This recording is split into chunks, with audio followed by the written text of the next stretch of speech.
Imagine a cold morning in Jerusalem in the early 12th century.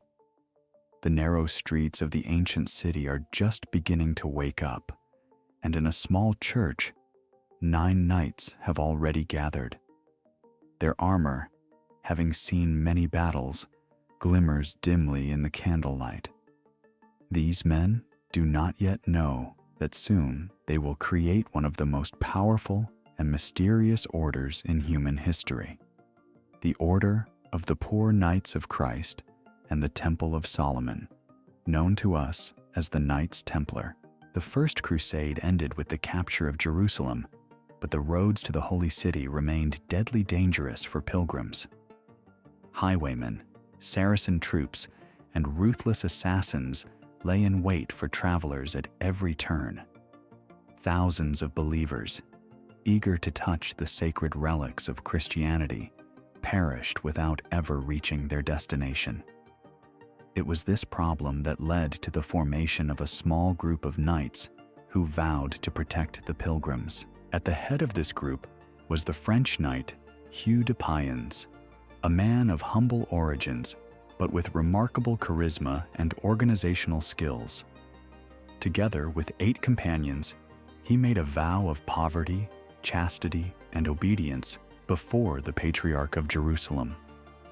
King Baldwin II, ruler of the Kingdom of Jerusalem, granted the knights accommodation in the eastern wing of his palace, built on the site of the ancient Temple of Solomon. Few could have imagined that this small group of knight monks would become a powerful organization that would influence the destinies of kingdoms. The early years of the order were filled with deprivation and hardships. The knights genuinely lived in poverty, often sharing a single horse between 2. This detail would later be reflected in the famous seal of the order, which depicted 2 riders on 1 horse. A turning point in the history of the order came in 1129 at the Council of Troyes. It was here, thanks to the support of the influential Cistercian Abbé Bernard of Clairvaux, that the Templars received recognition from the Church. Bernard not only drafted a rule for the order based on the Cistercian regulations, but he also wrote the treatise In Praise of New Knighthood, which created the ideological foundation for the existence of the military monastic order. The Rule of the Templar Order was a unique document that combined monastic discipline with military organization. The knights were to wear simple clothing, a white cloak with a red cross that became their distinguishing mark. They were forbidden to hunt for pleasure, gamble, or associate with women. Even kissing their mothers was prohibited.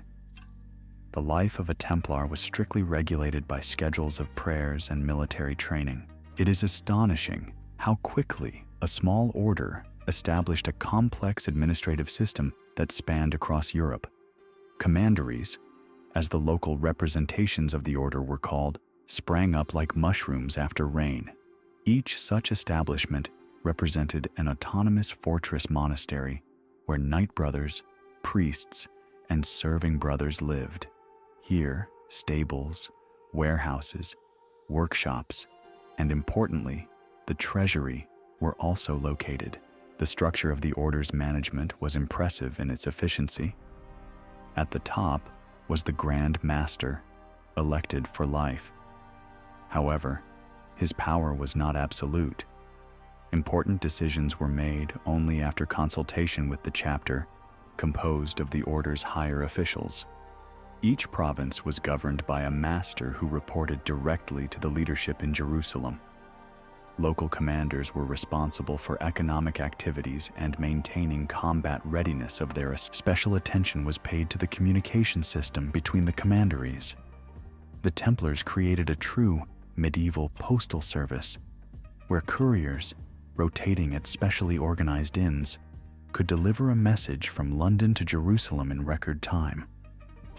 This system would later lay the foundation for the European postal service. A pivotal moment in the order's history came with the papal bull Omni Datum Optimum, issued by Pope Innocent II in 1139. This document transformed the Templars into an independent force within the Catholic Church. The order was exempt from all taxes and tithes, receiving the right to collect donations and build its own churches. Most importantly, the Templars were now subordinate only to the Pope, freeing them from the jurisdiction of local bishops and secular rulers. The privileged position of the order induced envy and discontent among many influential figures of the time. However, the Templars skillfully exploited their special status. They could freely cross any borders without paying duties, which made them ideal intermediaries in international trade. Their chapels and churches possessed the right of asylum, and the order's chaplains could grant absolution, a power that had previously belonged solely to bishops. One especially interesting privilege was conducting religious services in territories under interdict, a church ban. Imagine a medieval city where all churches are closed due to a conflict between the local ruler and the Pope, and only in the Templar chapel do services continue. This created a unique situation where the order could exert significant influence on the political situation in the region. Few know that the Templars established the first cashless payment system in Europe. Imagine a merchant preparing for a long journey. Instead of risking gold on the road, he could deposit his savings in the Templar commandery in his hometown, receiving in return an encrypted promissory note. Upon arrival at his destination, this note could be exchanged for the corresponding amount in the local commandery. The financial genius of the Templars manifested in the creation of a credit system. At a time when the Church strictly prohibited usury, the order found an elegant way to circumvent this ban. They did not charge interest on loans, but received voluntary donations and rights to manage the lands of debtors. Kings and nobility were eager to take loans from the order, which, unlike Jewish moneylenders, had military power and political influence. The sources of wealth for the order were numerous and varied. Donations from wealthy noble families wishing to atone for their sins constituted a significant portion of their income. Dying aristocrats often bequeathed lands and castles to the order. The Templars also generated income from agriculture, winemaking, and sheep farming. Their vineyards were renowned throughout Europe, and the wool from their sheep farms was highly valued in the markets. Trade with the East played a special role in accumulating wealth. The Templars controlled the most important ports in the Mediterranean through which exotic goods passed: spices, silks, and precious stones. Their fleet was one of the largest in the Mediterranean, and commercial caravans regularly traveled between Europe and the Levant. Moreover, the order enjoyed unique tax privileges, making their trade operations exceptionally profitable. By the early 14th century, the financial power of the order had reached incredible proportions. In their Paris headquarters were stored the royal treasury and the archives of France. The Templars acted as financial advisors to monarchs, managed their personal assets, and even collected taxes in some kingdoms. According to some estimates, the wealth of the order exceeded the fortunes of all European monarchs combined. The treasury of the order included not only gold and silver. In their vaults were priceless relics brought from the Holy Land, rare manuscripts, and works of art. Documents, promissory notes from kings and nobles, trade contracts, land grants held a special place. These papers granted the order enormous political power, perhaps even greater than their material wealth. The military power of the Templar order struck fear into both Christians and Muslims. Clad in heavy armor, the knights in white cloaks adorned with red crosses instilled terror in their opponents. Their battle cry, Bozun, named after the order's black and white banner, often became the last sound heard by enemies. The Templars never retreated first from the battlefield and did not pay ransom for captured brothers, preferring death to disgrace. The architectural legacy of the order continues to captivate the imagination even centuries later. Their castles, built with advanced engineering solutions for the time, became exemplars of fortification art. Croix de Chevalier, Chateau Pèlerin, Tortosa. These fortresses appeared impregnable to their contemporaries. A special system of tower placement, concentric walls, and ingenious traps for invaders were all results of the military experience accumulated by the Templars. The secret knowledge of the order invoked a reverential fear and gave rise to numerous legends. It was said that the Templars possessed secrets of ancient magic, studied Kabbalah and alchemy. Their libraries housed rare manuscripts brought from the East. Some sources claim that the Knights possessed maps of unknown lands and star atlases of astonishing precision. Their knowledge in medicine, mathematics, and astronomy was significantly ahead of its time. Holy relics occupy a special place in the history of the order. According to legends, the Templars kept parts of the life-giving cross, the spear of destiny, and even the Holy Grail. It is known for certain that they held numerous relics of saints and objects associated with the life of Christ. Each relic not only enhanced the spiritual authority of the order, but attracted flows of pilgrims, bringing significant income. The political influence of the Templars extended far beyond the Holy Land. The order's Grand Masters participated in the coronations of monarchs, acted as mediators in international conflicts, and influenced papal elections. Their counsel was highly valued at royal courts, and their spy network was considered one of the best in medieval Europe. Templars often knew events in distant lands before local rulers. The diplomatic skills of the order were also evident in their relations with the Muslim world. Despite their reputation as implacable warriors of Christ, the Templars maintained business contacts with Arab merchants and rulers. They studied Eastern languages and familiarized themselves with the achievements of Islamic science and culture. Some historians believe that these connections with the East later became one of the reasons for allegations of heresy. A fateful turn in the history of the Templars began with the fall of the last Christian strongholds in the Holy Land. In 1291, Acre fell, the last stronghold of the Crusaders in the Middle East. The Templars fought to the end, but even their legendary courage could not stop the Mamluks. Grand Master Guillaume de Nogaret was killed in battle, and the surviving knights were forced to relocate to Cyprus, which became their new headquarters. The loss of the Holy Land dealt a crushing blow to the order's reputation. What use were warriors of Christ if the Holy Sepulchre was again in the hands of infidels? This question echoed increasingly in European courts. The Templars attempted to organize a new crusade, but the political situation in Europe had changed.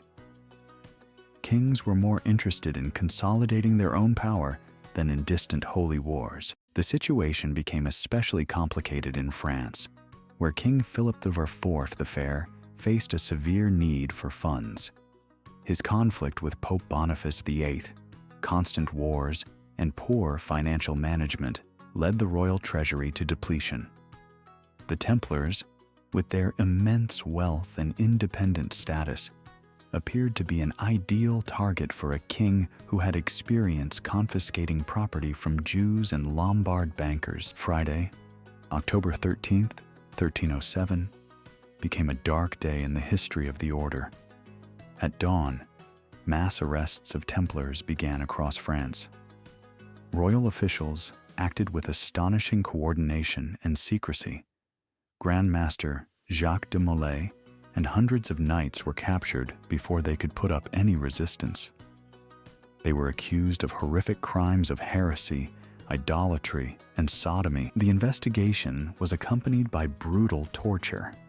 Under intense heat from iron and the rack, many Templars confessed to the most incredible crimes. They allegedly worshipped a mysterious idol called Baphomet, spat on the cross during initiation, and practiced black magic. These confessions, obtained under duress, became the basis for the trial against the order, which lasted 7 long years. Pope Clement V, heavily influenced by the French king, initially tried to protect the order. However, political pressure proved too strong. In 1312, at the Council of Vienne, he issued the bull Vox in Excelso, officially dissolving the Order of the Templars. All the property of the order was transferred to the Hospitallers, although much of it remained in the hands of the French crown. The tragic denouement occurred on March 18, 1314. On a small island in the middle of the Seine, where the Place Dauphine now stands in Paris, a scaffold was erected. The last Grand Master of the Templar Order, Jacques de Molay, and the preceptor of Normandy, Geoffroy de Charny, were sentenced to be burned at the stake. Crowds of Parisians gathered on the banks of the river to witness the end of an era. Legend has it that before his death, Jacques de Molay uttered a prophetic curse. He called on Pope Clement V and King Philip IV to appear before God's judgment within a year.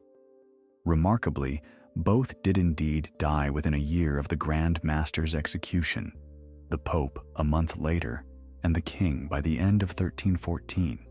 These coincidences gave rise to numerous mystical interpretations and legends about the secret revenge of the Templars. The fates of the ordinary members of the order varied.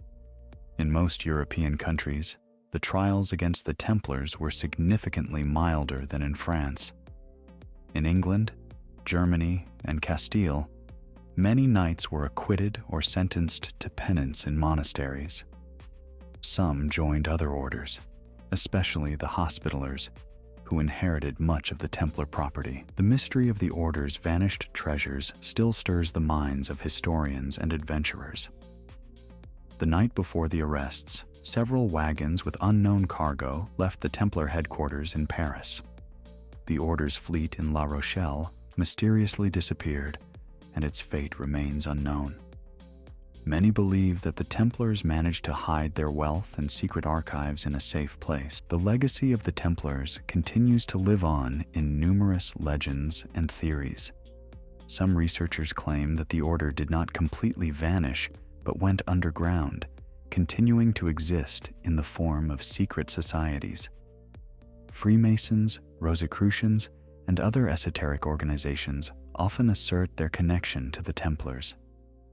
The symbols and rituals of the order can still be seen in the architecture, literature, and art of subsequent centuries. The history of the Knights Templar has left a profound mark on European culture. Their sudden fall became a symbol of the instability of earthly glory and power. The image of the Templar Knight, a noble warrior, guardian of ancient knowledge, continues to inspire writers, artists, and filmmakers. Even 7 centuries after the fateful Friday the 13th, the Order's mysteries continue to intrigue the imagination of people. One of the greatest mysteries of the Middle Ages is the sudden disappearance of the legendary treasures of the Templars. A day before the mass arrests, a convoy with mysterious cargo left the temple in Paris. 18 galleys that made up the Order's fleet at the port of La Rochelle weighed anchor and vanished into the depths of the sea. Where did the immense wealth accumulated over 2 centuries go? The most popular theory is linked to the evacuation of treasures to Scotland. At that time, Robert Bruce was excommunicated from the church and opposed to the English crown, making him a natural ally of the disgraced Templars. Many researchers point to Rosslyn Chapel, built by the Sinclair family, as a possible storage place for the treasures. Its whimsical architecture is full of Templar symbolism, and its underground chambers still hold secrets. The Portuguese connection is no less intriguing. King Denis I not only provided refuge to the Templars, but also helped them reorganize into the Order of Christ. There is a version that it was Templar knowledge and wealth that later allowed Portugal to become a great maritime power. Mysterious maps of unknown lands allegedly owned by the Order may have guided Portuguese navigators in their discoveries. Oak Island off the coast of Nova Scotia has attracted treasure seekers for decades. The complex system of underground tunnels discovered there resembles Templar engineering solutions. Some artifacts found on the island bear symbols associated with the order. Could the Templars have reached America a century and a half before Columbus? This question continues to provoke heated debates. Of particular interest are the testimonies about the order's secret archives. In addition to material wealth, the Templars possessed a vast collection of documents, ancient manuscripts, maps, coded texts. Some researchers believe that it was this knowledge, not gold, that was the main treasure the order sought to preserve. It is possible that some of these documents are still hidden in unknown caches. There is also a theory that the treasures were secretly distributed across a network of underground temples and chapels in France. Many point to the Languedoc region, especially to the enigmatic estate of Rennes-le-Château, where in the late 19th century, local priest Béranger Saunière unexpectedly acquired significant wealth after discovering certain ancient documents. The esoteric knowledge of the Templars presents a particular enigma. Their long stay in the East allowed them to become acquainted not only with Islamic science, but also with ancient mystical traditions. Their libraries housed works on alchemy, astrology, and Kabbalah. Some researchers believe that the Templars were the guardians of ancient wisdom, dating back to the Egyptian priests and the builders of Solomon's temple. The architecture of Templar churches often contains mysterious elements. Octagonal temples, like the Temple Church in London, were built according to principles of sacred geometry. The arrangement of windows and columns creates special light effects during the equinoxes and solstices. Mathematical and astronomical knowledge that was far ahead of its time is encoded in the carvings and ornaments. The connection between the Templars and alchemy merits special attention. Their holdings contained laboratories with unusual equipment. Documents indicate that the Knights conducted experiments with metals and minerals. It is possible that these pursuits became the source of legends about the Philosopher's Stone and the elixir of immortality. Some historians believe that the Templars made significant progress in practical chemistry and metallurgy. An intriguing chapter in the history of the order involves their relationships with the Cathars, a heretical movement that thrived in Languedoc. Many Templar commanderies were located in areas with strong Cathar influence. There are accounts of secret contacts between the two groups. When the crusade against the Cathars began, some Templars secretly aided the heretics in hiding from persecution. The role of the Templars in the events surrounding the fortress of Montségur, the last stronghold of the Cathars, is particularly captivating. According to some accounts, shortly before the fall of the fortress in 1244, 4 Cathars descended a sheer wall and carried away a mysterious treasure. There's speculation that they entrusted it to the Templars for safekeeping. What it was, a sacred relic, ancient manuscripts, or something else, remains a matter of debate. The Templar fleet deserves its own tale. In addition to well-known ports in the Mediterranean, the Order had secret harbors on the Atlantic coast. Their ships featured advanced designs and were capable of long voyages. There are indirect pieces of evidence indicating that the Templars reached the shores of America long before the official discovery of the continent. Particularly interesting are the maritime maps of the Order. Some of them, preserved in various archives, show remarkably accurate outlines of distant lands. On the map created by Templar Alberto Cantino in 1502, the coastline of Brazil is depicted several years before its official discovery. This has generated theories about the existence of ancient atlases owned by the Order, possibly inherited from Phoenician or Carthaginian navigators. After the official dissolution of the Order, many Templars either joined existing organizations or created new secret societies. One of the most notable successors was the Portuguese Order of Christ.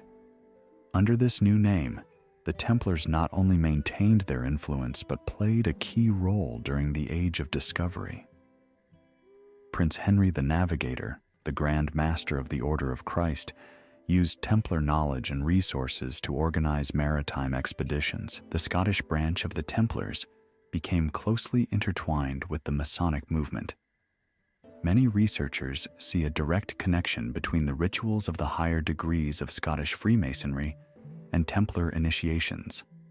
The Order of the Temple, one of the higher degrees of Freemasonry, directly appeals to the legacy of the Templars. The symbolism of the Red Cross, the skull and crossbones, the mysterious Baphomet, all these elements transitioned into Masonic tradition. A substantial body of historical evidence exists regarding the Templars' secret influence on European politics after 1314. For instance, during the 100 Years' War, some military innovations of the English army remarkably resembled the tactics of the order. The emergence of new banking houses in Italy is also associated with the secret transfer of Templar financial technologies. The role of the Templars in the events of the English Revolution of the 17th century is particularly intriguing. Some historians find Templar traces in the creation of the Invisible College, the precursor to the Royal Society. Among its members were individuals interested in Hermetic philosophy and alchemy, fields traditionally linked to Templar heritage. The role of the Templars in preserving ancient knowledge deserves separate attention. Their archives contained the works of ancient philosophers, Arab mathematicians, and Jewish mystics. There is a theory suggesting that some of these documents were salvaged and secretly transmitted from generation to generation through a network of initiates. Some researchers connect the emergence of texts in Europe, such as the Emerald Tablet of Hermes Trismegistus, with the activities of secret Templar groups. Today, there are many organizations claiming continuity with the Knights Templar. Some of them, like the Order of the Solar Temple, have gained a notorious reputation. Others, such as OSMTH, Order of the Poor Knights of Christ and the Temple of Solomon, conduct legitimate activities focused on charity and the study of Templar history. New archaeological discoveries continue to shed light on the Order's mysteries. In 2019, underground tunnels of the Templar fortress in Acre were discovered in Israel, containing previously unknown artifacts. Modern technologies such as ground-penetrating radar and spectral analysis allow for the finding of hidden chambers in medieval constructions and the deciphering of ancient inscriptions. The image of the Templars has firmly entered popular culture, especially in the 20th and 21st centuries. Literature, cinema, and video games constantly revisit Templar themes. From Umberto Eco's Foucault's Pendulum to the Assassin's Creed game series, the Templars appear both as sinister conspirators and as noble protectors of ancient secrets. The Order gained particular popularity after the release of Dan Brown's The Da Vinci Code, which sparked a wave of works about Templar treasures. The remaining structures of the Templars continue to attract researchers and tourists. The round church of the Temple in London, the castle of Tomar in Portugal, the fortress of Chateau Pèlerin in Israel. These and other buildings showcase the unique architectural style of the Order. Hidden symbols and mathematical proportions in their construction are of particular interest. For example, in Rosslyn Chapel, researchers discovered encrypted musical notes in the stone carvings, referred to as frozen music. The banking innovations of the Templars had a long-term impact on the development of the global financial system. The principles of documentary transactions, double-entry bookkeeping, and letters of credit, all these tools, first utilized by the Order, remain foundational to modern banking. Some researchers see parallels between the Templar system of commanderies and today's network of bank branches, the scientific achievements of the Templars continue to astonish researchers. Their knowledge in navigation, cartography, and medicine was significantly ahead of its time. For instance, the methods of treatment practiced in Templar hospitals were rediscovered by European medicine only centuries later. Their knowledge in construction mechanics allowed them to erect structures whose architectural principles still evoke admiration today. The Templar tradition had a profound influence on the development of Western esotericism. Rosicrucians, Martinists, and various occult orders incorporated elements of Templar heritage into their teachings. The symbol of two knights on one horse, the seal with the image of Baphomet, mysterious pentacles. All these Templar symbols became part of esoteric iconography. New technologies reveal unexpected aspects of Templar history. DNA analysis of remains from Templar burial sites, 3D modeling of lost structures, and the deciphering of ancient documents using artificial intelligence all allow for a fresh perspective on the history of the order. For instance, recent studies of subterranean structures in Acre have uncovered a complex system of tunnels connecting different parts of the city. The Templars revolutionized medieval military affairs. Their tactical innovations included the use of light cavalry alongside heavy infantry, the creation of rapid response mobile units, and the development of a system of signal towers for swift communication. Notably, their system for training warriors combined physical exercises with spiritual practices. The armor and weaponry of the Templars featured advanced technological solutions. They were the first to use layered armor that combined chainmail with plate elements.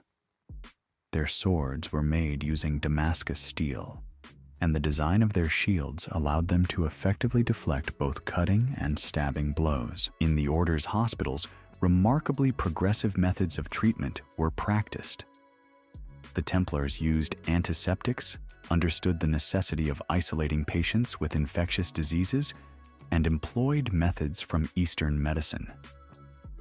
Their medical treatises included descriptions of surgical procedures that European medicine would master only centuries later. Of particular interest are their understandings of psychological treatment.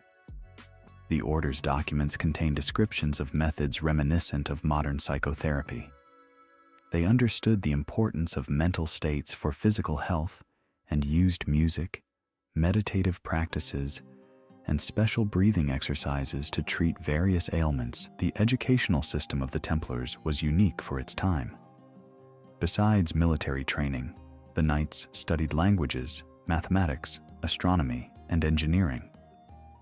Commanderies had libraries that housed not only religious texts, but also scientific treatises collected from around the known world. Special attention was paid to language study. Templars were required to master Latin, Arabic, and often ancient Hebrew. A lesser-known chapter in the history of the Order is their role in international diplomacy. The Templars often acted as mediators in negotiations between Christian and Muslim rulers. Their commanderies served as neutral territories for conducting secret meetings. Some historians believe that the Order had secret agreements with the Assassins and other Muslim orders. In the field of exact sciences, the Templars achieved remarkable results. The engineering prowess of the Order was evident not only in castle construction. The Templars developed advanced water supply systems, including aqueducts and underground reservoirs with filtering systems. Their fortifications employed innovative ventilation and heating systems. For example, in the castle of Ponferrada in Spain, archaeologists discovered remnants of a heated floor system, the principle of which resembles modern underfloor heating.